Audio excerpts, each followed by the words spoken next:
Сәлем баршаңызға, сіздермен бірге Ардақ.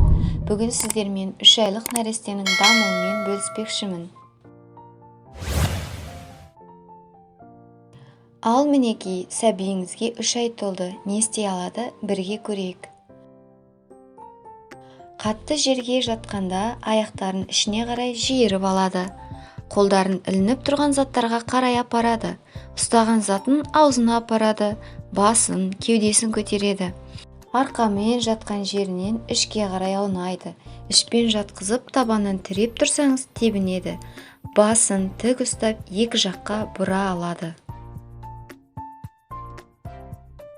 Сізбен сөйлескенді ұнатады. Мамасын, әкесін таниды.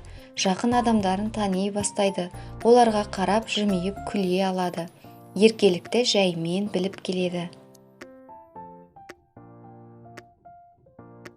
Гуілдейді, ау деп сізбен әңгіме айтқысы келеді. Жарыққа қарайды, дыбысқа бұрыла бастайды. Кейбір затқа көз алмай қарайды.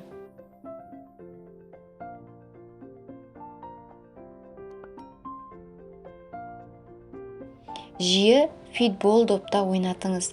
Балаңызбен көп сөйлесіңіз. Ояу болған кезде ішпен көп жатқызыңыз.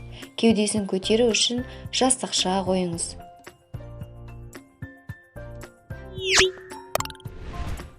Үй жағдайында таңертеңгі уақытта массаж бен жаттығуды жасауды ешқашанда ұмытпаңыз.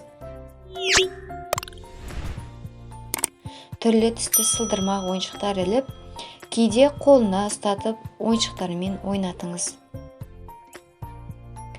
Балаңыз күннен күнге даму үстінде. Қатты жерге жатқызып үйретіңіз. Жеңіл қозғала алуы үшін жағдай жасаңыз. Құрметті ана, сізге барынша пайдалы ақпарат болды деген сенімдемін. Бөлісер кеңесіңіз болса, пікір қалдырыңыз. Соңына дейін тыңдағаныңызға рахмет.